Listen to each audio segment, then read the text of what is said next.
नमस्कार, मैं हूं संजय शर्मा। आप देख रहे हैं 4 पीएम यूपी। गजब की राजनीति चल रही है उत्तर प्रदेश में। गाय को लेकर संग्राम चल रहा है। योगी जी कह रहे हैं कि गाय को लेकर श्राप लेगा अखिलेश यादव को।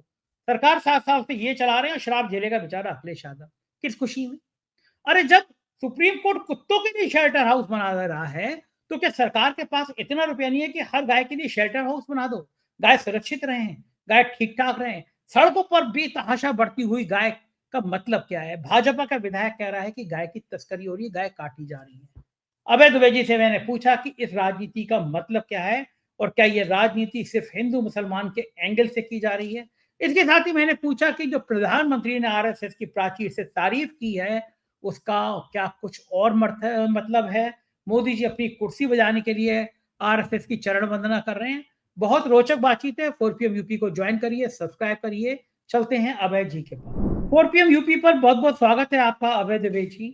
पिछले दिनों विधानसभा में लंबे लंबे भाषण हुए। योगी आदित्यनाथ ने कहा कि गायों का श्राप लगेगा अखिलेश यादव को। मेरी समझ में ये नहीं आया कि सरकार इनकी चल रही है 7 सालों से, अब श्राप लग जाएगा अखिलेश यादव को। गाय सड़कों पे घूम रही हैं, गाय काटी जा रही हैं, ऐसा बीजेपी के विधायक नंदकिशोर गुर्जर ने आरोप लगाया। अखिलेश यादव गाय को क्या करेंगे? प्रदेश का जो सबसे बड़ा स्लॉटर हाउस है जिसको चलाने वाला, ये हर बार बकरीद पे कहते हैं ना कि रेड मीट और मीट काटने वाले, तो प्रदेश में सबसे ज्यादा जानवर काटता है। उसका लखनऊ में सबसे बड़ा मॉल है लुलु मॉल। उसके उद्घाटन में उसके संग बैठ के योगी आदित्यनाथ घूमे, उसका उद्घाटन किया। अब कह रहे हैं गाय का। क्यों नहीं गाय के इतने बड़े सारे सेंटर खोल दिए जाते? कुत्तों तक के तो खोले जा रहे हैं सुप्रीम कोर्ट के आदेश पर। तो गायों के इतने बड़े सेंटर क्यों नहीं खोल दिया रहे कि हर गाय वहां पे रहे, बढ़िया सा खाना खाए। मेरे रिपोर्टर क्षितिज कांत ने ऐसा स्टिंग दिखाया कि रूह फना हो जाएगी गायों की हालत देखकर। गाय देखिए, की राजनीति मैं रहेगी। आपको एक बात बताता हूँ। मैं मुद्दतों से ये बात सुन रहा हूँ और ये बात जो आज मैं कहने जा रहा हूँ, बहुत दिनों से सोच रहा था कि मौका मिला तो तुम कहूँगा। ये गाय का प्रश्न केवल इसलिए उठाते हैं ताकि मुसलमानों के खिलाफ नफरत को और बढ़ा सकें। इसके अलावा गाय का प्रश्न उठाने में इनकी कोई दिलचस्पी नहीं है। किसी संघ परिवार वाले को, किसी भाजपा वाले को गाय से कोई अर्थ मतलब नहीं है। अगर गाय से कोई अर्थ मतलब होता तो गायों की इतनी बुरी गति नहीं होती। इसका आपने बहुत ही ठीक ही जिक्र किया। ये एक बहुत शुरू से ही एक तरह का अपवाद फैला हुआ है कि मुसलमान लोग जो है वो गाय को काट के गाय काट के खाते हैं। मुसलमानों में अंतर्राष्ट्रीय स्तर पर अगर आप देखें तो गाय काटने का कोई चलन नहीं है, क्योंकि जो इस्लाम जहां पैदा हुआ वहां गाय होती ही नहीं है अरब में। कुर्बानी का भी जो प्रकरण है वो बकरी का है, बकरे का है, दुम्बे का है। वो गाय का तो है ही नहीं कुर्बानी का प्रकरण। तो अच्छा, और दूसरी समस्या क्या है कि जब जो किसान गायों को पालते हैं, जब वो गायें दूध देना बंद कर देती हैं, इनकी एक उम्र होती है, उसके बाद दूध वो नहीं देती। एक उम्र के बाद वो बछड़े देना भी बंद कर देती हैं। उसके बाद किसानों के लिए उनको पालते रहना आर्थिक रूप से लाभकारी नहीं होता। किसान कोई धार्मिक दृष्टि से किसी एक आध गाय को रख सकता है अपने आखिर तक, इसकी पूजा वूजा वो करता हो, लेकिन अगर एक किसान 10, 20, 25 गायों को पालता है तो वो उन गायों को, जब वो उनकी प्रजनन शक्ति समाप्त हो जाती है और वो दूध देना बंद कर देती हैं, उसके बाद उन गायों को बेच देना ही एकमात्र उसका मकसद होता है। और किसान उन गायों को बेच देते हैं। वो गायें कसाई खाने में जाती हैं बेचने। दूसरा आदमी कोई गायों को घर बैठ के थोड़ी ना खिलाएगा। फिर वो कसाई खाने में जाती हैं, फिर उनका जो भी होता है वो होता है वहां पे। और जिन स्लॉटर हाउसेस में, जिन बूचड़ खानों के अंदर इस तरह के मवेशियों को काटा जाता है, वो मांस को प्रोसेस किया जाता है और सारी दुनिया में बेचा जाता है, उनमें से ज्यादातर बड़े बड़े जो बूचड़ खाने हैं वो सब हिंदू मालिक हैं। उनके सबके हिंदू मालिक हैं। पहले सबके 10 हिंदू के मालिक हिंदू मालिक हैं। और कोई भारत जैन में है, सारी तो फिर दुनिया जैन में, भी होगी। हाँ, तो फिर जैन भी भारत है। में भारत में सारी दुनिया में बीफ एक्सपोर्ट में भारत सिरमौर है, ऊपर है, सबसे ऊपर। हाँ, और दुनिया मोदी में जी के आने के बाद तो और बड़ा है। है। मोदी जी के आने के बाद तो और कई हाँ, गुना बढ़ा अच्छा, है। इतना बीफ जब एक्सपोर्ट कर रहा है तो वो कहां से आ रही हैं गायें? गाय, बैल, बैल। भैंस कहां से आ रहे हैं ये? आप हम्म, बताइए, कहीं से तो आ रहे हैं ना वो। कहां से वो बूचड़ खानों में पहुंच जाते हैं? सबसे पहले तो योगी सरकार को या बीजेपी सरकार को या मोदी सरकार को चाहिए कि हिंदुस्तान के सारे बूचड़ खानों के खिलाफ एक जांच बैठाएं, ताकि वो चेक करे कि यहाँ पे गायें कटती हैं कि नहीं कटती हैं। ये सब नहीं करेंगे। गरीब मुसलमानों के खिलाफ घृणा का प्रचार करने के लिए ये सारी हरकतें करते फिरते हैं, इसके अलावा कुछ भी नहीं है। बिल्कुल सही कह रहे हैं। कानपुर के पास उन्नाव है, वहाँ एक अवैध या वैध जो भी स्लॉटर हाउस है, कम से कम 10 पन्नों की शिकायत मेरे पास आई है कि वहाँ पे ये इनरेगुलरिटी है। तो प्रदूषण नियंत्रण बोर्ड है, उसकी करोड़ों की आमदनी स्लॉटर हाउस से हो रही है।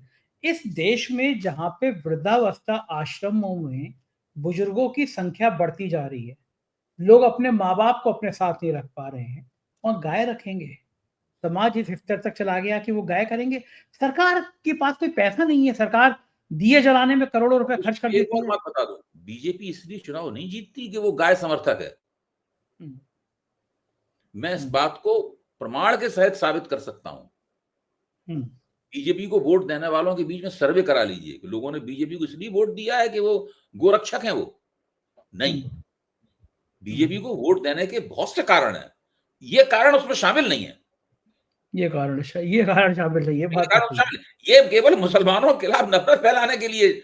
मतलब बीजेपी देश की सबसे बड़ी पार्टी है, खूब चुनाव जीतती है, उसे काफी वोट मिलते हैं, उसका बहुत बड़ा कैचमेंट एरिया, ये सब बातें हम लोग मानते हैं, क्योंकि इस बात को मानना चाहिए, सही बात है। ये बीजेपी की सफलता है, राजनीतिक सफलता है, लेकिन उसकी राजनीतिक सफलता के पीछे जो कारण है उसमें गाय शामिल नहीं है। बिल्कुल ठीक बात है, लेकिन राजनीति इसी पे होती रहती है। संघ वाले भी ये मानते रहते हैं।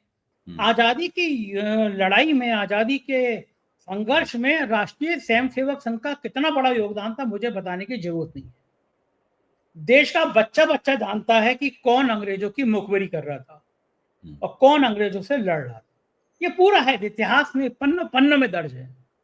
एक संगठन जो भारतीय संविधान को नहीं मानता था, जिसने सालों तक अपने मुख्यालय पर तिरंगा झंडा नहीं लहराने दिया, 53 साल तक संजय, 53 साल तक, 53 साल तक 53 झंडा साल नहीं लहरा, 53 साल तक उस आरएसएस की तारीफ के पुल में आज गंगा जमुना सरस्वती का पानी एक कर दिया मोदी जी ने।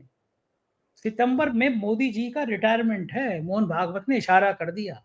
तो जिस तरह से ये मोहन भागवत के चरणों में गिरने का अभियान है, जिस तरह 11 सालों में पहली बार नागपुर गए, तो ये क्या माना जाए कि लाल किले की प्राचीर जो पूरी दुनिया सुनती है, एक ऐसा संगठन जो तमाम जगह सांप्रदायिक हिंसा के लिए उत्तरदायी माना जाता है, उसके संपर्क गोडसे से जो कोई बताने की जरूरत नहीं है क्या क्या रहे हैं। आपने तो किताब भी लिखी है, उस किताब में बहुत विस्तार से आपने जिक्र किया है। मैं चाहूंगा आज की बातचीत में आप उस किताब के भी कुछ अंश बताइए। प्रधानमंत्री की मजबूरी क्या थी लाल किले प्राचीर से एक ऐसे संगठन की तारीफ करना? क्या सिर्फ कुर्सी बचाना या कुछ और? देखिए, दो मजबूरियां थी प्रधानमंत्री की। पहली मजबूरी तो यह है, जिसका आपने अपनी भूमिका में अच्छी तरह जिक्र किया है, कि प्रधानमंत्री किसी न किसी प्रकार आरएसएस को खुश रखना चाहते हैं, राष्ट्रीय स्वयंसेवक संघ को खुश रखना चाहते हैं, इसीलिए वो नागपुर भी गए थे। तो वो चाहते हैं कि भाई ये अगर ये खुश रहे तो हमारा 75 साल सितंबर में जो पूरे होंगे, तो थोड़े दिन हमारी सत्ता में मौजूदगी, सत्ता के प्रधानमंत्री पद पे, कुर्सी पे हम बेरोक टोक थोड़ा समय और गुजार देंगे, और हटेंगे भी तो हमारा जो रिटायरमेंट पैकेज होगा वो जैसा हम चाहते हैं वैसा बन जाएगा। हम जिसको उत्तराधिकारी बनाएंगे कमोबेश उसको हमारा उत्तराधिकारी बना दिया जाएगा, हमें ऐसे पद पे बैठा दिया जाएगा जिस पद पर हमें कोई दिक्कत नहीं होगी, क्योंकि नरेंद्र मोदी के सामने बहुत खतरा है। जिस दिन वो सत्ता से हटे और अगर किसी ऐसे पद पर नहीं रहे जहां उन्हें इम्यूनिटी नहीं हुई उनके पास में, तो उनके ऊपर बहुत मुकदमे होंगे। लोग तैयार बैठे हुए हैं, मैं आपको बताऊं, और इसमें दोनों तरह के लोग तैयार बैठे हुए हैं। विदेशों के लोग भी तैयार, विदेशों में लोग बैठे हैं वो भी तैयार हैं, और भारत के अंदर भी उनकी डिग्री को लेके, उनकी जन्म तिथि को लेके, उनके तमाम सारे दावों को लेके, कि हमने उस वक्त सब पूछा जाएगा कि भाई आपने बचपन चाय बेच के गुजारा, मतलब तो वो उस वक्त जब आप चाय बेचने का जब आप बताते हैं कि आप इतने साल के थे और आप चाय बेच रहे थे और वडनगर स्टेशन पे चाय बेच रहे थे, तो उस वक्त तो वडनगर में रेलवे स्टेशन ही नहीं था। रेलवे स्टेशन तब बना जब आप 33 साल के हो गए। वहां से केवल रेलवे लाइन गुजरती थी, वहां स्टेशन नहीं था। अब मैं डिग्री की तो जिक्र करूंगा ही नहीं उसके ऊपर, तो फिर हम लोगों का पूरा कार्यक्रम उसी पे हो जाएगा। तो मोदी जी के ऊपर बहुत बड़े पैमाने पर सांप्रदायिकता भड़काने के जाने कितने मुकदमे इनके ऊपर लगेंगे। तो ये बहुत डरे हुए हैं ये सब लोग कि किसी तरीके से सत्ता बनी रहे हाथ में। और मोदी जी विशेष रूप से डरे हुए हैं कि बाकी सब लोगों को तो छोड़ देंगे, लोग सत्ता में लोग आते आते रहते हैं, मोदी जी को कोई नहीं छोड़ेगा। मोदी जी के ऊपर मुकदमे तमाम लगेंगे, क्योंकि इतने ज्यादा झूठ बोले हैं, इतना सब प्रपंच किया है, तो वो चाहते हैं कि या तो सत्ता में बने रहें या प्रधानमंत्री न होते हुए भी हमें ऐसे पद पर रखा जाए, राष्ट्रपति, उपराष्ट्रपति या किसी भी इस तरह के पद पर रखा जाए, हमारी इम्यूनिटी बनी रहे, हमारे ऊपर मुकदमे। ये एक बहुत बड़ी चिंता है इनकी, इसलिए इन्होंने एक तो इस वजह से किया। दूसरा ये भी है, ये भी एक तथ्य है कि भाई राष्ट्रीय स्वयंसेवक संघ के प्रचारक थे ही, और पहली बार जब मुख्यमंत्री बनने का मौका मिला तो उसके पीछे संघ और भाजपा सबकी सहमति थी। वही गुजरात में हजूरियाओं के बीच में जूतम पैजार चल रहा है, उससे बचने के लिए एक ऐसे व्यक्ति को बना दिया जाए, न जो सुपरिभाषित रूप से खजूरिया है न हजूरिया है, उसको बना दिया जाए। तो इनको पहली बार सत्ता में आने का मौका मिला। तो जाहिर है संघ के 100 साल भी पूरे हो रहे हैं, तो ऐसे मौके पर उन्होंने देखा ये एक अवसर भी है, इसको किया जाए। लेकिन आप इस बात को देखिए कि राष्ट्रीय स्वयंसेवक संघ है क्या। पहले शब्द में भी कहूंगा, राष्ट्रीय स्वयंसेवक संघ एक गैर संवैधानिक सत्ता केंद्र है, अनकॉन्स्टिट्यूशनल सेंटर ऑफ पावर है। वो न निर्वाचित है, नहीं किसी भी भारतीय कानून के तहत किसी भी एसोसिएशन के तौर पर, किसी संगठन के तौर पर, किसी कारपोरेट एंटिटी के तौर पर किसी भी तरीके से कहीं उसका रजिस्ट्रेशन है, कहीं कोई दर्ज नहीं है। वो किसी भी कानून को नहीं मानता, अपने आप को सामाजिक और सांस्कृतिक संगठन कहता है। लेकिन दुनिया का कौन सा सामाजिक सांस्कृतिक संगठन सत्ता पे कब्जा करने के लिए पॉलिटिकल पार्टी बनाता है, बता दीजिए आप हमें। कभी आपने सुना है कोई सामाजिक सांस्कृतिक संगठन सत्ता पे कब्जा करने के लिए इसने राजनीतिक दल बनाया हो? कभी नहीं सुना होगा आपने। उन्होंने राजनीतिक दल बनाया, योजनाबद्ध रूप से लगातार कोशिश की, सत्ता पे कब्जा किया। पहले गठजोड़ राजनीति के जरिए कब्जा किया, फिर स्पष्ट बहुमत से कब्जा किया, अब फिर गठजोड़ राजनीति के जरिए कब्जा किए हुए हैं, और सत्ता पे कब्जा बना रहे इसके लिए हर किस्म का उपाय करता है। अब दूसरी बात ये रही, अभी जो बहस चल रही है, मैं अभी एबीपी चैनल से इस प्रकार की बहस करके आ रहा हूं, बहस चल रही है कि संघ का आजादी के आंदोलन में क्या योगदान है। वहां पे संघ के 2 स्वयंसेवक जो अपने आप को उनको संघ विचारक भी कहा जाता है, वो लगातार तरह तरह के दावे कर रहे थे कि ये योगदान है, वो योगदान है। डॉक्टर हेडगेवार ने जेल काटी और सरदार पटेल ने उनकी तारीफ भी, तरह तरह के वो दावे कर रहे थे। तो मैंने वहां से 2 सवाल वहां पूछे थे। उन सवालों को मैं 4PM के साथ भी मैं साझा करना चाहता हूं। मैं चाहता हूं 4PM की जो विशाल जो सदस्य संख्या है, जो 70 लाख से ज्यादा हो चुकी है, वो भी इस बात को सुने। 78 लाख सर, 78 लाख। 80 लाख होने जा रही है, 80 लाख होने जा रही है। पहली बात, कहा जाता है कि 1947 में भारत में जो आजादी मिली, उस आजादी में उनका दावा यह है कि हमारा बड़ा जबरदस्त योगदान था।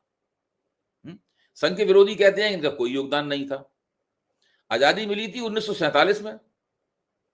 मैं कहता हूं कि 47 को पलट दो, 7 को आगे ले आओ, 4 को पीछे ले जाओ, तो 47 74 में बदल जाएगा, 1974 हो जाएगा। 1974 वो वर्ष है जब संघ ने अपने चेहरे को बदलना शुरू किया। मैंने इसके ऊपर एक पुस्तक लिखी है, पुस्तक का शीर्षक है हिंदू एकता बनाम ज्ञान की राजनीति। बहुत लोकप्रिय पुस्तक है, बहुत लोगों ने पढ़ी है, संघ और भाजपा के भीतर भी बहुत से लोगों ने उसको पढ़ा। 1974 में संघ के तत्कालीन सरसंघ चालक बाला साहब देवरस ने पूना की वसंत व्याख्यान माला में एक भाषण दिया था। उस भाषण में उन्होंने कुछ ऐसी बातें कही थी जो पहले कभी किसी सरसंघ चालक ने नहीं कही। उसके बाद से संघ ने धीरे धीरे बदलना शुरू किया, एकदम नहीं, वो संघ को बदलने का एक आह्वान था। उसी भाषण में उन्होंने पहली बार कहा कि संघ को चाहिए कि ये वर्ण व्यवस्था का बचाव करने, दार्शनिक बचाव करने की कोशिश छोड़ दे। वर्ण व्यवस्था अब किसी काम की नहीं रह गई है, एक जमाने में काम की थी, इसको ठीक से मर जाने देना चाहिए, इसका दार्शनिक बचाव नहीं करना चाहिए। एक तो बड़ी महत्वपूर्ण बात उन्होंने ये कही। दूसरी महत्वपूर्ण बात ये कही कि जो गांधी और आगरकर, इन सब लोग जो है, इन लोगों ने जो हिंदुओं की आलोचना की है, जैसे कि गांधी जी ने अस्पृश्यता के लिए, छुआछूत के लिए हिंदुओं की आलोचना की थी, तो उन्होंने कहा इन सब लोगों को, इनकी जो बातें थी उनका बुरा नहीं मानना चाहिए और इनको प्रातः स्मरणीय व्यक्ति घोषित कर देना चाहिए और इनको हिंदू चिंतक के तौर पर देखना चाहिए। इस प्रकार की उन्होंने कई बातें कही। उसी के बाद से संघ में ऐसे बहुत से संगठन, जैसे मान लीजिए बनवासी कल्याण आश्रम था, तो वो निष्क्रिय पड़ा हुआ था। बाला साहब देवरस ने उसको सक्रिय कराया ताकि वो आदिवासियों के अंदर ठीक से काम कर सके। तो संघ का चेहरा धीरे धीरे, बहुत प्रतिरोध भी हुआ उनकी बातों का, संघ का चेहरा धीरे धीरे करके बदलना शुरू हुआ। अब ये जो संघ के तथाकथित विचारक हैं, ये एक तरह का झांसा दे रहे हैं लोगों को। वो झांसा ये दे रहे हैं कि आज जो संघ का चेहरा है, आज संघ संविधान को मानता है, आज संघ तिरंगे को मानता है, लेकिन अभी आपने बताया कि 53 साल तक तिरंगा नहीं फहराया। तो यानी जब तिरंगा आपने फहराना शुरू किया, उससे पहले आप कुछ और थे, अब आप कुछ और हैं। ये चाहते ये हैं कि अब जो हैं वही माना जाए कि पहले दिन जो 1925 में विजयदशमी दिन स्थापना हुई, तभी से संघ ऐसा है। सन 42 के आंदोलन में उन्होंने भाग नहीं लिया था। हाँ, ठीक बात है। गुरु गोलवलकर ने गांधी जी को जो चिट्ठी लिखी थी, उसमें 7-8 सवाल पूछे थे गांधी जी से। उन सवालों को पढ़ लीजिए आप, सामने स्पष्ट हो जाएगा पूरा का पूरा कि भाई इनका मतविरोध क्या था राष्ट्रीय आंदोलन से। ये साफ हो जाएगा। जब संविधान पारित हुआ था तो ऑर्गेनाइजर में उसके खिलाफ संपादकीय छपा था, सब लोग इस बात को जानते हैं। सरदार पटेल ने पहले श्यामा प्रसाद मुखर्जी को और उसके बाद में गुरु गोलवलकर को जो पत्र लिखे थे भारत के गृह मंत्री के तौर पर, उसमें साफ था कि भाई, फिर गुरु गोलवलकर ने जो उनको अंडरटेकिंग दी कि भाई हम ऐसे काम नहीं करेंगे, उन्होंने उसमें कहा कि हम, गुरु गोलवलकर ने लिख के दिया, दस्तखत करके दिए कि हम संविधान के प्रति वफादारी दिखाएंगे और तिरंगे के प्रति वफादार रहेंगे। इसका मतलब यह है कि आपके ऊपर सरकार का शक था कि आप संविधान के प्रति वफादार नहीं है, तिरंगे के प्रति वफादार नहीं है। तो ये बातें अपने आप में स्पष्ट हैं।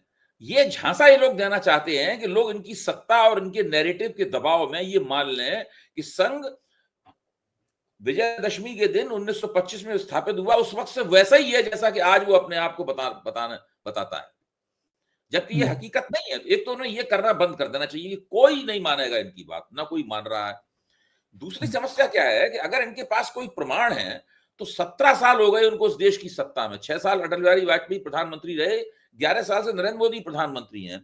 17 साल में एक प्रामाणिक पुस्तक इन लोगों ने सबने मिलकर नहीं लिख पाई, इनके बुद्धिजीवियों ने, जिससे सारे शकों का निवारण हो जाता है इनके बारे में। इस तरह की बिखरी हुई बातें करते हैं कि वो फलाना हिंदुस्तान टाइम्स में एक खबर छपी थी, उसको पढ़िए। अब इन्हीं को पता है वो खबर छपी थी, और किसी को नहीं पता। हाँ, वहां पे देखिए उसने ये कहा था, जब दिल्ली की झुग्गी बस्ती के अंदर एक संघ शिविर लगा था, उसमें आए थे सरदार पटेल, तब उन्होंने संघ की देशभक्ति की तारीफ की थी। अब किसी को नहीं पता है, ये इसका कोई रिकॉर्ड नहीं है। कहाँ झुग्गी झोपड़ी, कहाँ पटेल आए, कुछ नहीं पता। राकेश सिन्हा कह रहे हैं, सौरभ मालवी कह रहे हैं, रतन शारदा कह रहे हैं, यही सब लोग कह रहे हैं बस। और कोई संघ के स्वयंसेवक ही कहते हैं इस बात को, और कोई नहीं इन बातों को कहता। ये इनकी सबसे बड़ी समस्या है। अगर वास्तव में इनके पास कोई प्रामाणिक इतिहास है, तो अभी तक तो है हिंदी और अंग्रेजी में और अन्य भारतीय भाषाओं में ठोस पुस्तक लिख देनी चाहिए थी, जो अकाट्य होती। अगर कोई उसके ऊपर तथ्यों पर आक्रमण करता तो ये जवाब देते उसका कड़ा। सही बात है, बिल्कुल देते।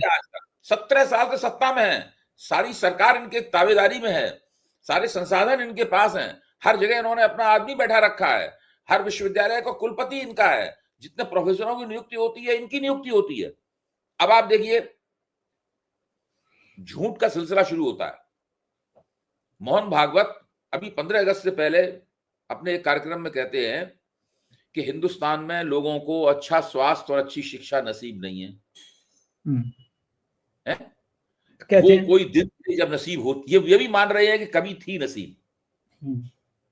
उस भाषण में ये भी मान रहे हैं, मेरे पास भाषण का क्लिप भी है, ये भी मान रहे हैं कि वो नसीब थी। इसका मतलब आपके शासन में वो नसीब नहीं रह गई, खत्म हो गई। किन से कह रहे हैं आप? ठीक बात। जब नरेंद्र मोदी आपको नागपुर में मिलने गए, तो नरेंद्र मोदी से नहीं कहा था कि भाई आप प्रधानमंत्री के तौर पे आप स्वास्थ्य शिक्षा का इंतजाम क्यों नहीं करते? फोन उठा के कह देते। नहीं, मान लो आमने सामने आए प्रधानमंत्री मिलने, और खुद भी आए प्रधानमंत्री से मिलने के लिए, भाई ये भी यहाँ मिलने आए, प्रधानमंत्री भी इनसे मिलने के लिए गए, 2 मुलाकातें हुई जो मीडिया के जरिए हम तक पहुंची, हमने उन मुलाकातों में चर्चा भी की। तो आपने क्यों नहीं, आपने इस बात को सुरक्षित रख लिया अलग भाषण के लिए अपने, कि हिंदुस्तान में स्वास्थ्य शिक्षा नहीं मिल रही है लोगों को है? उत्तर प्रदेश में आपका चहेता आदमी मुख्यमंत्री है राष्ट्रीय स्वयंसेवक संघ का, मोदी जी का चहेता नहीं है लेकिन भागवत का चहेता तो है। हाँ, वो उस व्यक्ति के जमाने में कितने 20-25 हजार से ज्यादा प्राइमरी स्कूल बंद हो गए हैं। अखिलेश यादव को उनकी जगह पीडीए पाठशालाएं चलानी पड़ रही हैं क्योंकि बच्चों को पढ़ाई चाहिए। ये लोग उल्टे सीधे उन पे आक्षेप लगाते हैं, स्कूल नहीं चलाते, उनके ऊपर आक्षेप लगाते हैं। तो जब इस प्रकार पूरा तरह झूठ का एक पूरा व्यापार चल रहा है, ये जो स्थिति है ये बहुत ही अफसोसनाक है। इन लोगों ने, अच्छा, जब इनकी आलोचना की जाती है तो कहते हैं कि आप इतना झूठ, उल्टा कहते हैं आप इतना झूठ बोल रहे हैं, आपने गोयबल्स को मात कर दिया। आज वहां पे यही कहा गया। अच्छा, जब गोयबल्स तो इनके आदर्श हैं। गोयबल्स का कहना ये था, हिटलर का प्रचार मंत्री था गोयबल्स, उसका कहना था कि एक झूठ को अगर 100 बार बोला जाए तो वो सच में बदल जाता है। ये इनमें क्षमता ये है कि एक झूठ को 10,000 बार बोल सकते हैं, 1,00,000 बार बोल सकते हैं, तब तक बोलते रहते हैं जब तक कि वो सच में नहीं बदल जाता लोगों की निगाह में, या खुद को ही कभी कभी सच मानने लगते हैं, उसको मुगालते में चले जाते हैं, इनको नुकसान भी होता है राजनीतिक। तो ये स्थिति है। मेरा मानना है अगर ये वास्तव में भारत के राष्ट्रीय आंदोलन में अपने योगदान को स्थापित करना चाहते हैं तो ये उसका एक प्रामाणिक इतिहास पेश करें। इनकी रुचि क्यों नहीं है उस प्रामाणिक इतिहास को पेश करने में? भाई जो लोग कहते हैं कि हमने सांस्कृतिक राष्ट्रवाद पे पीएचडी की, आज सौरभ मालवीय ने कहा कि उन्होंने सांस्कृतिक राष्ट्रवाद पे पीएचडी की। हमारे मित्र हैं राकेश सिन्हा साहब, अच्छे मित्र हैं, उनसे मेरी कभी कभी चर्चाएं भी होती हैं, हालांकि हम लोगों के विचार अलग अलग हैं, चर्चाएं होती हैं। तो उन्होंने भी संघ के अंदर जो अंतर्द्वंद था सावरकर को लेकर, इन सब चीजों के ऊपर उन्होंने पीएचडी की, अच्छी किताब है उनकी, लेकिन उसमें भी ये कहीं निकल के नहीं आता कि राष्ट्रीय आंदोलन में आपका क्या योगदान था। भाई सावरकर से आपके जो मतभेद थे वो तो निकल के आते हैं उसके अंदर से, मैंने भी अपनी किताब में उसका उल्लेख किया है, मैं बता रहा हूं मतलब तथ्य कहां पे मौजूद है। तो ये जो स्थिति है, ये स्थिति इन लोगों को एक कमजोर विकेट पे पहुंचा देती है। जब भी कुछ ऐसी बात कहते हैं उसके ऊपर विवाद पैदा हो जाता है और फिर इनकी छिलाई होने लगती है। आज छिलाई हो रही थी उस मंच पे, एक छिलाई हम लोग कर रहे हैं।